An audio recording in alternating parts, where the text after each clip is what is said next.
Hai Sobat UB TV, berjumpa lagi dengan saya Fabi Berliana dalam program spesial UB TV Triple C, Cerdik Cari Cuan. Oke Sobat UB TV, pada kesempatan kali ini kita akan membahas 5 berita pasar modal terupdate dan pastinya kita akan ditemani oleh narasumber kita, Redaktur Ekonomi Update UB TV, Bapak Abdullah Siddiq. Halo Bapak. Ya, halo Fabi, apa kabar? Baik, Bapak sendiri bagaimana kabarnya? Ya, kabar baik ya. Dan kita sudah di pertengahan bulan ya, dari bulan puasa dan masuk ke minggu ketiga ya. Dan market kita juga masih dinamis kabarnya. Oke, luar biasa sekali. Pada tayangan kali ini kita ditunggu oleh Karita Official dan juga kita didukung oleh Java Nuts. Yang mau stok takjil sehat, jangan lupa ya untuk stok Java Nuts bisa ditemukan di Toko Basmala, Laila Market, Enna Eco, Shiny Kids Space. Jangan lupa ya untuk selalu stok Java Nuts. Java Nuts, high protein, low kolesterol. Oke, Pak Siddiq, kita berlanjut ke berita yang pertama ya.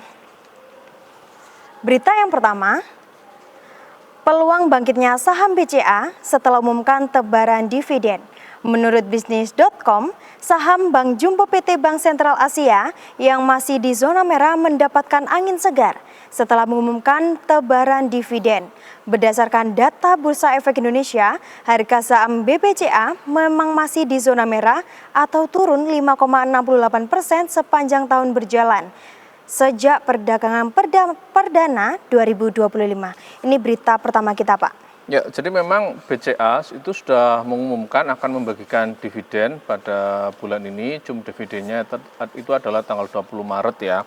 Total dividen yang dibagikan itu memang besar, jadi 30,81 triliun atau 250 per lembar saham. Nah, memang betul, jadi harga saham BCA ini dalam beberapa bulan ini ataupun kurun 1 tahun ini turun ya, dan memang banyak yang berharap dengan adanya dividen ini harga sahamnya bisa naik kembali gitu, bisa naik kembali. Nah, dividennya BCA ini merupakan salah satu emiten yang market cap-nya paling besar terutama untuk bank swasta di perbankan ya, di Indonesia, dan rutin membagikan dividen gitu. Jadi ada dalam 1 tahun BCA membagikan dividen itu 2 kali, ada interim dan final. Nah, yang ini adalah dividen finalnya. Nah, memang BCA dan bank-bank yang lain itu memang masih, kalau kita lihat ya, memang masih tertekan gitu, masih tertekan untuk hari-hari ini. Hari ini saja juga masih merah ya. Untuk saham Bank BCA masih di 8.600, jadi turun 150 poin atau 1,71%. Dalam 6 bulan terakhir ini juga sudah turun 18,10% atau 1.900 poin ya. Nah, ini memang menjadi tantangan untuk sektor perbankan pada tahun 2025 ini ya, karena rata-rata memang kinerjanya bagus. Tapi market memang sedang tidak kondusif sehingga harganya turun. Makanya ini sebetulnya bagi teman-teman yang memang memiliki dana dan melihat BCA ini kinerjanya bagus, ini bisa jadi salah satu momentum ya untuk misalnya bagi teman-teman ingin berinvestasi di saham Bank BCA gitu. Oke, luar biasa sekali Pak ya untuk berita pertama kita. Kira-kira bagaimana Pak prospek jangka panjangnya saham BBCA ini di tengah kondisi pasar yang fluktuatif Pak? Kalau harga sahamnya ya secara kinerja banknya bagus, pendapatannya tumbuh, labanya tumbuh, trust masyarakatnya terhadap BCA itu juga bagus gitu ya. Nah, kita tentu akan melihat bahwa tahun-tahun ini ya atau bulan-bulan ke depan harganya market mengapresiasi kembali harga saham Bank BCA sehingga harga sahamnya itu bisa naik lagi ya. Karena memang beberapa waktu itu sebetulnya harga saham Bank BCA itu sudah di atas 10.000 gitu. Sudah di atas 10.000. Jadi ini turun di 8 ribuan ya, sebetulnya turunnya juga sudah cukup dalam ya. 6 bulan terakhir tadi sudah 18% gitu loh. Sehingga ya memang bisa jadi dengan adanya dividen ini diharapkan bisa menaikkan kembali harga PCA. Oke, semoga semakin meningkat Pak ya untuk Ya. kedepannya. Baik teman-teman, kita melanjutkan ke berita yang kedua. Berita yang kedua, laba emiten andalan Lo Keng Hong ABMM 2 triliun anjlok 51%. Menurut Bloomberg Technos, emiten kontraktor tambang batu bara PT ABM Investama membukukan laba bersih sebesar 139,366 juta dolar Amerika atau setara sekitar 2,26 triliun sepanjang 2024, turun 51,7% secara tahunan. Ini berita kedua kita, Pak. Ya, jadi ABMM ini merupakan salah satu perusahaan yang cukup dikenal ya di market kita. Jadi kalau beberapa waktu lalu kita pernah membahas ada saham tambang, ada jasa tambang. Nah, BMM termasuk perusahaan jasa tambang ya, terutama batu bara ya. Dan saham ini menjadi favoritnya Pak Lo Keng Hong atau LKH. Jadi Pak LKH ini merupakan di Indonesia dikenal sebagai Warren Buffett-nya Indonesia atau salah satu investor yang kawakan lah ya. Yeah. Nah, beliau ini memang sudah lama mengkoleksi ABMM ya, cukup banyak juga gitu loh. Sepertinya masuk 10 besar ya kalau kita lihat data terakhir. Nah, apakah jasa pertambangan ini bagus? Ya sebetulnya nanti itu akan tergantung dari kondisi pasar. Karena sekarang itu kan dengan situasi global seperti ini, karena kan rata-rata batu bara kita kan diekspor ya. Jadi kalau misalnya ekonomi Cina tumbuh, Cina, India, Amerika atau mana gitu, Eropa misalnya tumbuh, permintaan batu bara itu akan tinggi. Tapi kalau kita lihat sekarang itu kan banyak yang mengatakan secara global pun pertumbuhannya stagnan atau ada yang turun gitu loh. Sehingga kalau nanti permintaan batu bara secara global turun, itu juga akan berpengaruh pada pendapatan perusahaan batu bara atau perusahaan jasa penambangan batu bara. Otomatis itu akan terpengaruh ya. Iya. Tapi kita akan lihat ya, ini kan kita masih di kuartal pertama aja belum habis ya. Kita masih di Maret, jadi kita tentunya berharap ekonomi nanti bisa pulih sehingga harga batu bara bisa naik kembali gitu. Gitu, Pak. Mengapa Pak, meski terjadi penurunan kinerja keuangan, ABMM tetap menjadi emiten andalan bagi investor seperti Lo Keng Hong, Pak? Karena kinerjanya bagus ya. Jadi Pak Lo Keng Hong itu kan menyukai harga, dia value investing yang sangat terkenal dengan slogannya itu adalah membeli saham Mercy di harga bajai gitu loh. Jadi Pak Lo Keng Hong sepertinya menilai bahwa sahamnya ABMM itu masih under value gitu loh.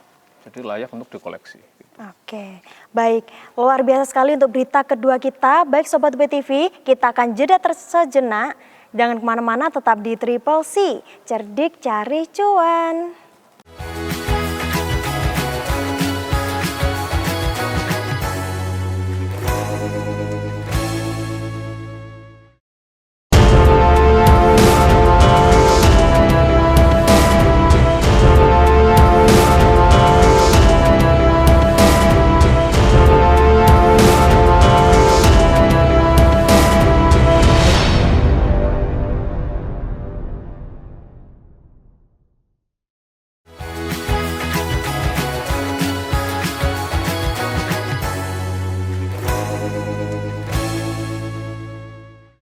Terima kasih Sobat BTV, tetap di tangan kita Triple C. Kita akan melanjutkan ke berita yang ketiga.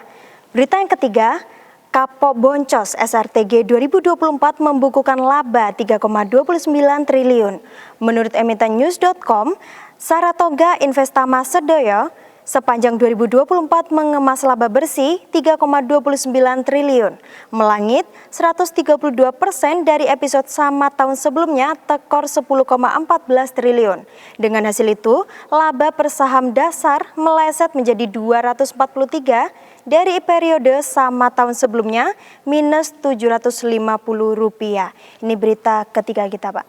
Ya, jadi Saratoga ini emiten perusahaan investasi yang terafiliasi dengan salah satu konglomerat Indonesia, Pak Sandiaga Uno ya.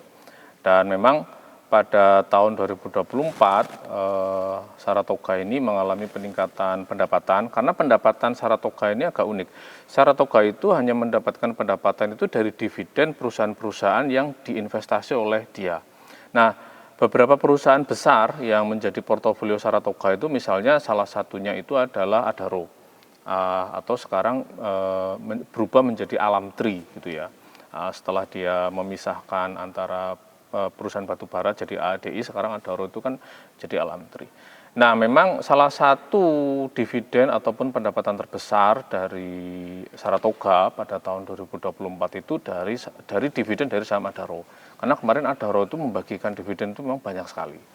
Yang kedua juga dari beberapa perusahaan lain seperti kayak MDKA, ini perusahaan tambang emas yang kalau di Merdeka Cooper itu salah satunya itu tambangnya itu ada di Banyuwangi ya, Jawa Timur. Dan dari beberapa perusahaan lain seperti MPMIK ya. Jadi dia punya investasi karena Saratoga ini adalah pemegang saham pengendali di MPMIK. Nah, ini menjadi kabar bagus karena memang pada beberapa tahun sebelumnya Saratoga itu membekukan kerugian. Nah, kerugian ini karena memang kinerja dari perusahaan-perusahaan yang diinvestasi oleh Saratoga itu turun gitu loh. Nah, jadi seperti itu. Nah, kalau apakah tahun 2025 ini akan lebih baik dari 2024? Itu ya nanti akan terlihat dari kinerja perusahaan-perusahaan yang menjadi portofolionya Saratoga. Nah, tetapi kalau kita lihat dari pengalamannya Saratoga ya dalam memoles investasi, sepertinya ya mereka sudah punya langkah terutama untuk mengantisipasi dari kepemilikan Saratoga di Adaro gitu loh. Karena memang tahun ini kelihatannya Adaro setelah dia melepas AADI orang masih melihat ya apakah kinerjanya bisa sebagus sewaktu masih memegang perusahaan tambang batubara. Oke, luar biasa sekali Pak ya untuk berita ketiga kita melanjutkan ke berita yang keempat. Berita yang keempat, minta persetujuan investor, CIMB Niaga siap buyback saham 450 juta. Menurut IDX Channel, PT Bank CIMB Niaga meminta persetujuan investor untuk melaksanakan pembelian kembali saham atau buyback dengan nilai maksimum 450 juta. Biaya tersebut akan digunakan untuk membeli kembali saham perseroan dengan jumlah maksimum 202.000 saham yang telah dikeluarkan dan disetor penuh. Ini berita keempat kita, Pak. Ya, sekarang memang situasi yang saat ini ya, market itu sedang jatuh gitu ya. Investor asing banyak keluar gitu kan. Sehingga harga saham itu kan banyak yang jatuh. Sehingga beberapa perusahaan itu membuat kebijakan namanya buyback atau membeli saham yang beredar di pasar. Tujuannya apa? Tujuannya satu itu memulihkan kepercayaan masyarakat di mana emiten itu membeli saham yang ada gitu. Itu untuk membangun kepercayaan masyarakat. Terus yang kedua itu adalah sebagai langkah supaya harga sahamnya itu naik kembali gitu ya, karena sekarang kalau jatuh. Nah, untuk buyback sesuai dengan aturan yang ada memang membutuhkan persetujuan dari pemegang saham. Makanya biasanya perusahaan yang ingin buyback itu mengadakan RUPS. Nah, beberapa waktu yang lalu para pengusaha yang diundang oleh bursa itu membuat usul ke bursa bagaimana kalau buyback itu tidak memerlukan restu dari RUPS gitu. Tapi saya belum melihat hasil akhirnya ya, perkembangan akhirnya saya belum update lagi. Tetapi memang itu. Jadi buyback ini merupakan sesuatu yang wajar terjadi di bursa. Jadi itu adalah langkah yang dilakukan oleh emiten untuk membeli saham. Biasanya buyback itu ada beberapa cara sih ya yang itu bisa juga dianggap sebagai buyback gitu ya. Biasanya kalau buyback itu dilakukan secara resmi oleh emiten, tapi ada juga biasanya para direksi ataupun owner yang memiliki kepemilikan pribadi di saham itu dia membeli dalam jumlah besar. Itu sebetulnya hampir sama dengan buyback, tetapi tidak tidak dilakukan secara resmi oleh perusahaan, tetapi oleh direksi gitu ya, direksi. Jadi misalnya beberapa minggu lalu itu Bank Jatim misalnya, harga saham Bank Jatim itu kan jatuh gitu ya. Bank Jatim jatuh, tetapi karena Bank Jatim belum Eropa dan sebagainya, akhirnya direksinya itu dengan kompak memborong saham itu hingga 1,4 juta lembar gitu. Aksi ini sama, jadi dilakukan untuk memulihkan kepercayaan masyarakat. Jadi kalau orang melihat bahwa tuh direksinya aja masih pegang sahamnya atau pengendalinya masih pegang sahamnya, gitu. Harapannya itu adalah itu bisa memulihkan kepercayaan investor bahwa perusahaan ini sebetulnya kinerjanya masih oke, gitu. Jadi soal turun itu hanya mekanisme pasar atau memang sentimen pasar saja yang memang sekarang sedang turun gitu. Gitu. Dan memang sekarang memang sentimen pasar sedang turun karena hal ini tidak lepas dari situasi global ya. Orang masih melihat berbagai kebijakan Amerika misalnya kayak pengenaan tarif ke negara-negara yang dianggap tidak menguntungkan bagi Amerika, ini kan juga hal yang sedang dicermati dan itu juga sedikit banyak berimbas ke market atau ke pasar saham, baik secara domestik kita di Bursa Efek Indonesia maupun secara global gitu. Oke, luar biasa sekali Pak ya berita yang keempat kita. Baik Sobat UB TV, kita akan jeda sejenak, jangan kemana-mana, tetap di tayangan kita Triple C, cerdik cari cuan.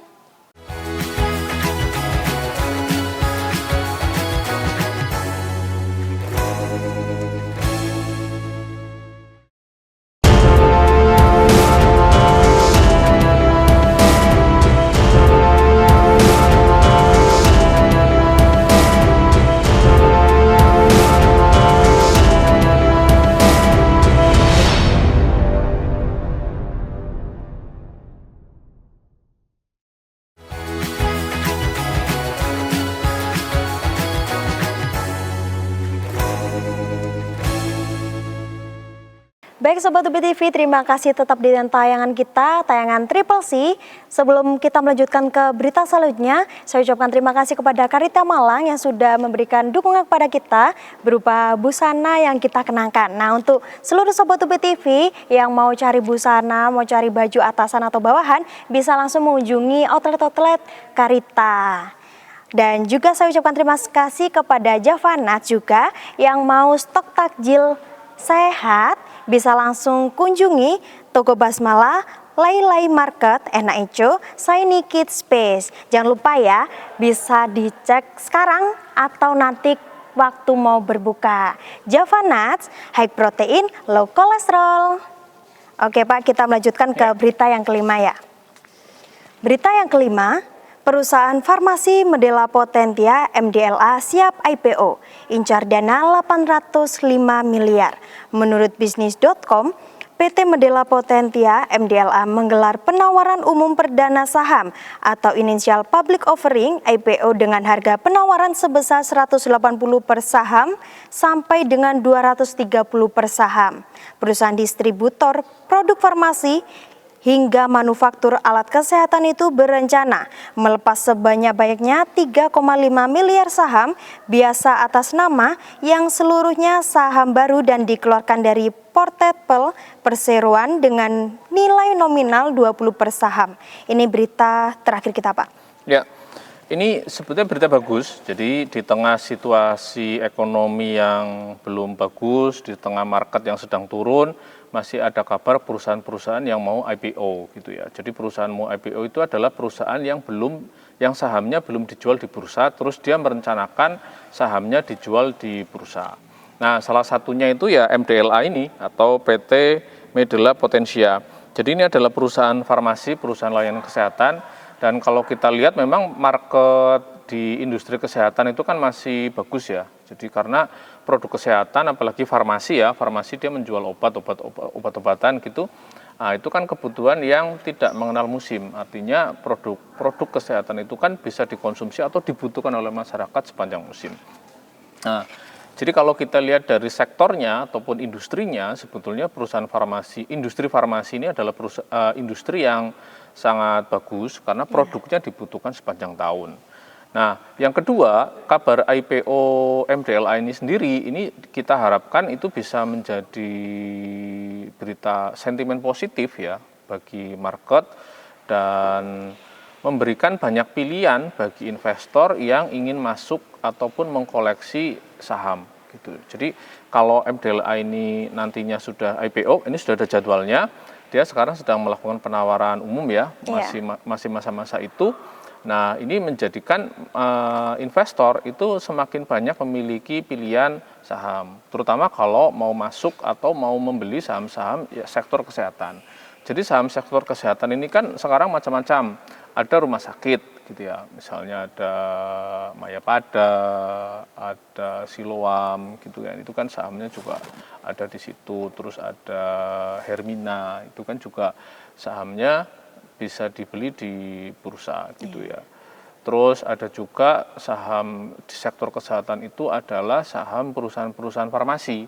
Jadi misalnya kayak Kimia Farma, terus Sido muncul gitu kan ya. Terus Kalbe gitu ya yang bagus kinerjanya, Kalbe Farma gitu ya. Ada juga saham-saham yang dia merupakan perusahaan farmasi gitu ya. Sampai perusahaan yang laboratorium kesehatan. Jadi misalnya kayak Prodia. Jadi Prodia itu ada sahamnya di bursa kita. Nah, itu kan perusahaan laboratorium di bidang kesehatan ya, untuk cek kesehatan. Nah, kalau untuk farmasi cukup banyak ya, perusahaan-perusahaan farmasi ataupun distributor farmasi yang sahamnya juga sekarang sudah ada di market kita, di Bursa Efek Indonesia.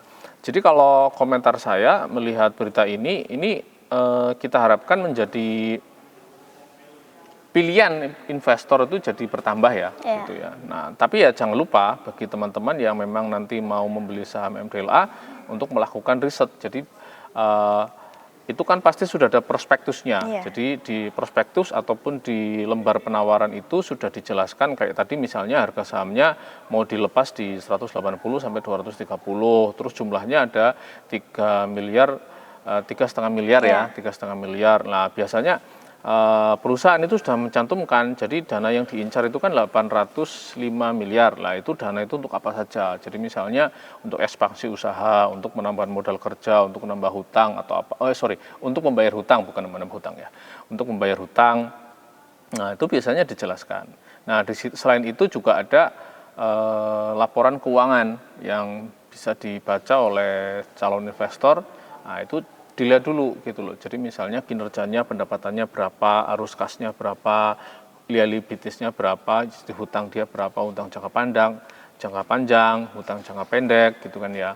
Terus kemudian bisa dicermati juga komposisi dari pemilik dan direksinya. Karena ini juga penting ya. Jadi dalam pandangan kalau kita menggunakan analisa fundamental, pengelola perusahaan ini juga menjadi salah satu poin positif untuk menilai perusahaan itu bagus atau tidak. Kalau kita melihat misalnya direksinya adalah orang-orang yang kredibel, ownernya itu orang-orang yang kredibel, terus komisarisnya orang-orang yang kredibel.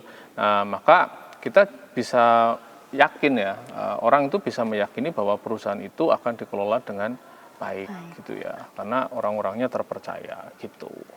Jadi itu tadi sudah termasuk dalam resiko yang perlu diperhatikan oleh calon investor, Pak ya? Ya. Sebelum berinvestasi pada saham MDLA.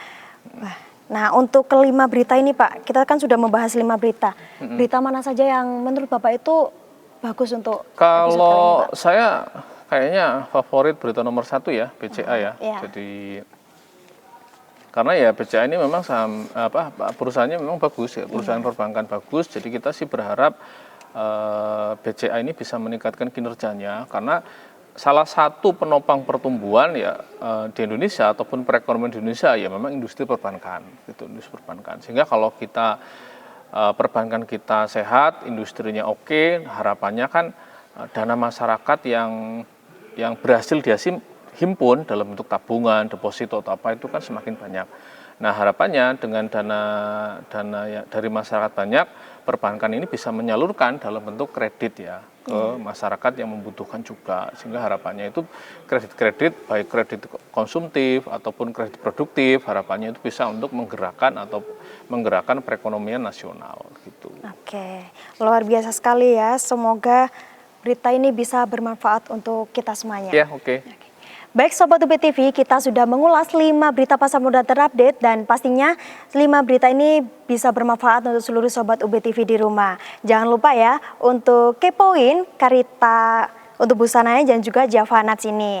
Nah untuk Sobat UB TV di rumah, jangan lupa untuk share, komen, dan like tayangan kita agar seluruh Sobat UB TV yang belum menonton tayangan kita bisa terus menonton dan bisa bermanfaat untuk seluruh Sobat UB TV di rumah.